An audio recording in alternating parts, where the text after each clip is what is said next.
What a night last night for the University of Miami and all its fans, by the way. And I am a believer, and we can ask our guests today, and I'll ask you guys. I am a believer that Malachi Toney and Carson Beck have written themselves into the book of Hurricane history.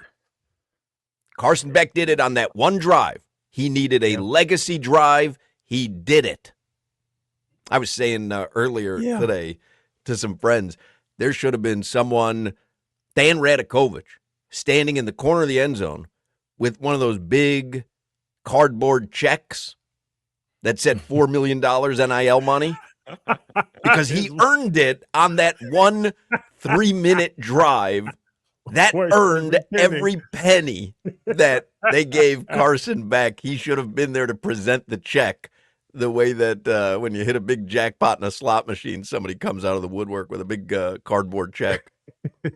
Oh, he earned all that money. Malachi Toney with the story. Everybody knows he got to college at 17 because he reclassed, because he was damn near too good for high school. No, Hawk, yes. You talk about the Andre Johnsons and the Santana Mosses, you have to bring up Malachi Toney, and he's only a damn freshman. It was something special he did last night. Crazy. Carson Beck needed a legacy drive. He delivered. Yep. And what a night. And we're going to celebrate it today. There's so much going on in the world of sports. The Dolphins have a new general manager. Mm-hmm. The Heat got rained out. That's ridiculous.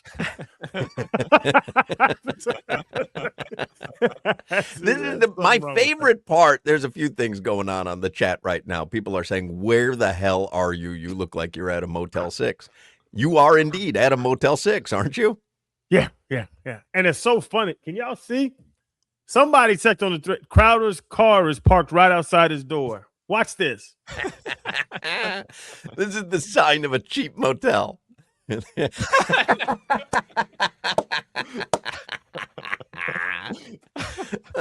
is so great.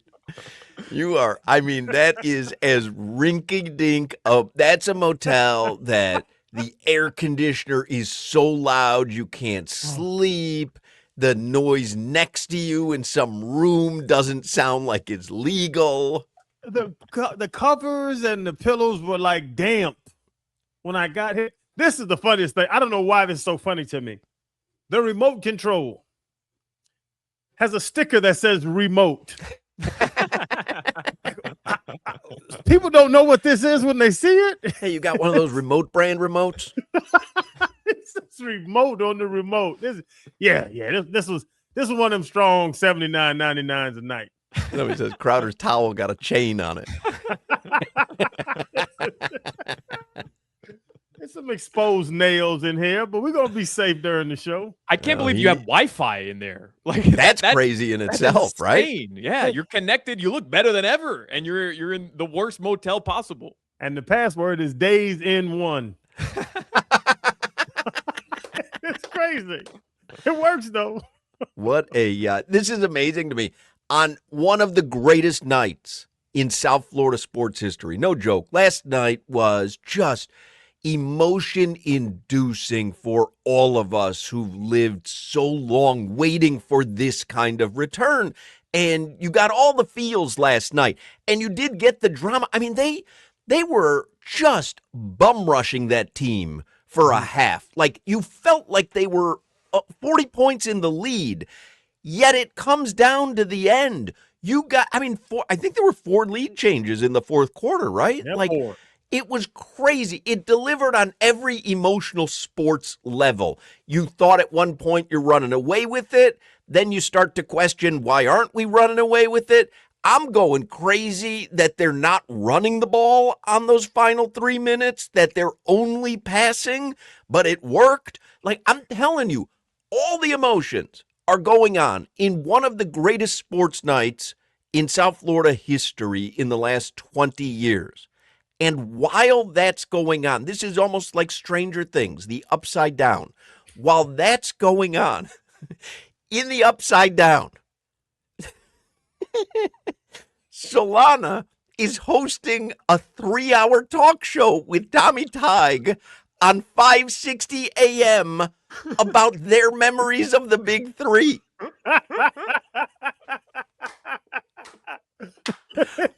While on the real planet, on the real planet, all of South Florida is engaged on the same thing. Again, an emotional roller coaster that only sports can deliver. Nothing delivers the emotional roller coaster like sports. As that's going on, because the Heat and Bulls game is in a condensation delay, there was no other option on the AM station other than to have Solana and Tommy Tig vamp for 3 hours on their memories of the Big Three. Still can't believe Chris Bosh didn't score a point in Game 7, but the Miami Heat beat the San Antonio Spurs. Can you guys believe that? Talk about living in the upside down, man. Holy mackerel. Pop took Tim Duncan out of the game, and he couldn't rebound, so Ray Allen got the ball instead. Was there a single person, let us know on the text or the chat, was there a single person listening to Solana and Tommy Tig on AM 560 last night while the football game was on FM 104.3? Not even our producers, who were literally on the board, were listening to us because they had their eyes locked in on the Canes game. I should have went to break forever.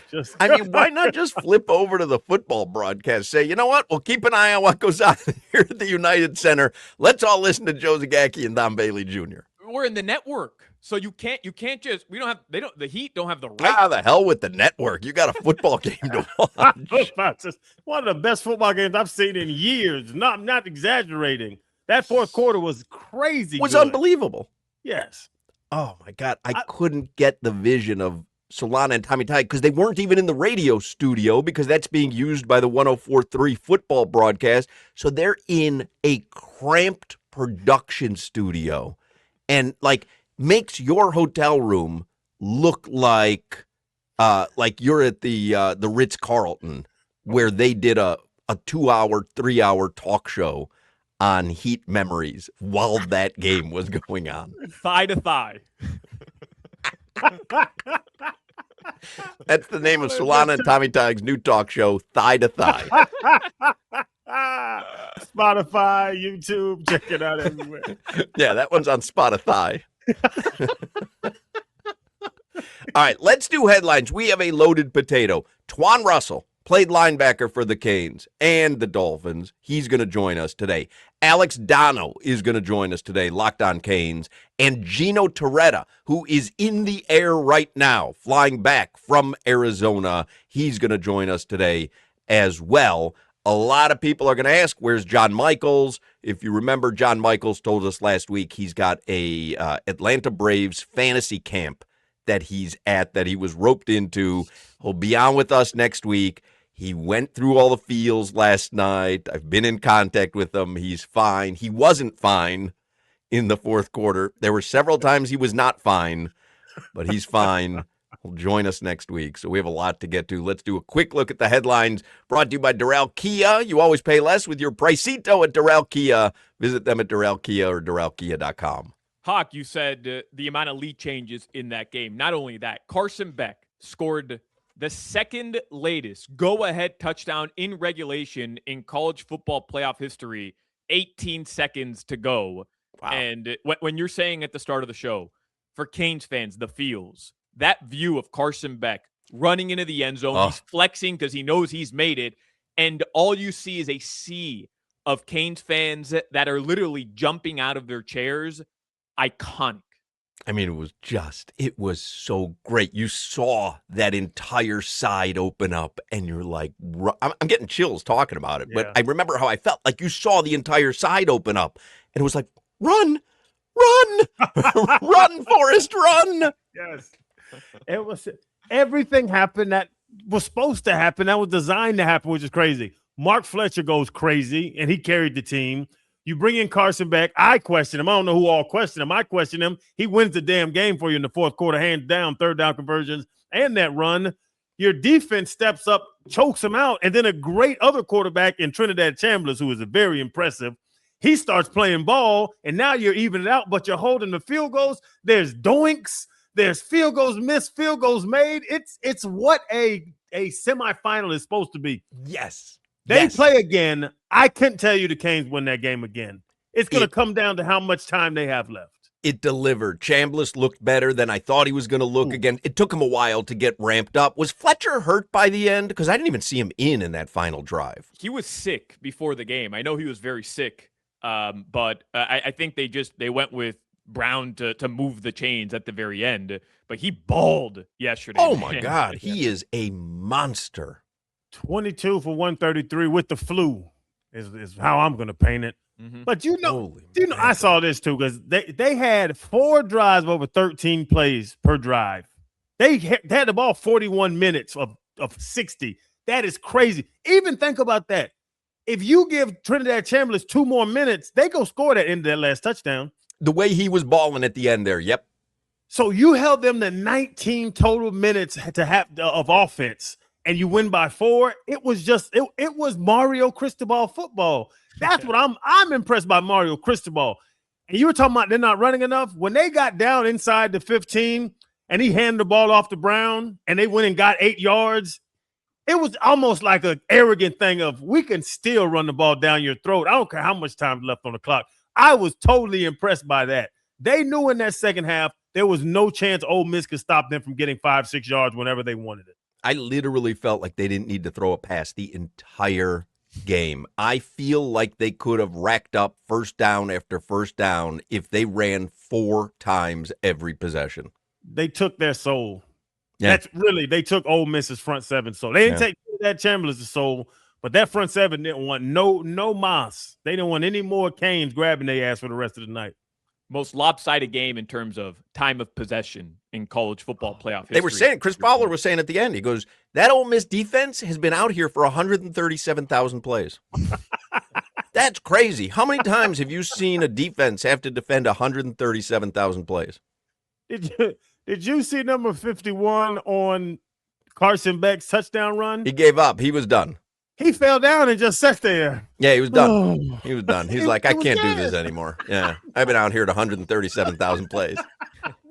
Coach, why am I out here? I'm 350. I'm fat and tired.